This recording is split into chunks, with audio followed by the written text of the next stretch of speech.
In this universe, there is one great energy, and we have no name for it. People have tried various names for it, like God, like Brahman, like Tao. But in the West, the word God has got so many funny associations attached to it that most of us are bored with it. When people say God the Father Almighty, most people feel funny inside. But according to Buddhist philosophy, all this universe is one tatata. That means 10,000 functions or 10,000 things, one suchness. And we're all one suchness. And that means that suchness comes and goes like everything else, because this whole world is an on and off system. As the Chinese say, it's the yang and the yin. And therefore it consists of now you see it, now you don't, here you are, here you aren't, here you aren't. Because that's the very nature of energy, to be like waves, and waves have crests and troughs. Only we, being under a certain kind of sleepiness or illusion, imagine that the trough is going to overcome the wave or the crest. The yin, the dark principle, is going to overcome the yang, or the light principle, and that off is finally going to triumph over on. And we, shall I say, bug ourselves by indulging in that illusion. Gee, supposing darkness did win out, wouldn't that be terrible?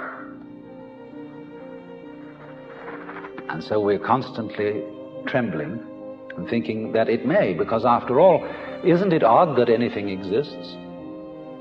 It's most peculiar. It requires effort, it requires energy, and it would be so much easier for there to have been nothing at all. Therefore we think, well, since the is side of things is so much effort, you always give up after a while and you sink back into death. But death is just the other face of energy,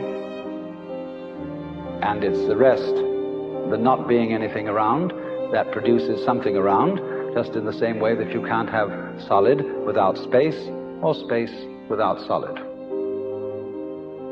When you wake up to this and realize that the more it changes, the more it's the same thing, as the French say, that you are really a playing of this one energy, and there is nothing else but that it is you, but that for you to be always you would be an insufferable bore. And therefore it is arranged that you stop being you after a while and then come back as someone else altogether. And so when you find that out, you become full of energy and delight. And you suddenly see through the whole sham of things. You realize you're that. We won't put a name on it. You're that. And you can't be anything else. So you are relieved of fundamental terror. That doesn't mean that you're always going to be a great hero, that you won't jump when you hear it bang, that you won't worry occasionally, that you won't lose your temper. It means, though, that fundamentally, deep, deep down within you, you will be able to be human in the pains, difficulties, and struggles that naturally go with human existence.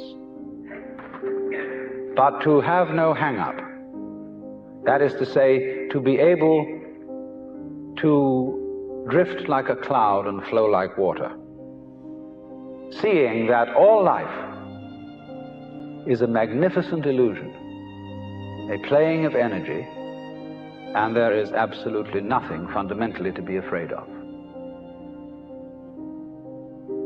Fundamentally. You will be afraid on the surface. You will be afraid of putting your hand in the fire. You will be afraid of getting sick.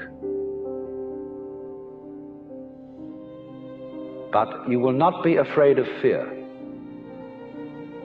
Fear will pass over your mind like a black cloud will be reflected in the mirror.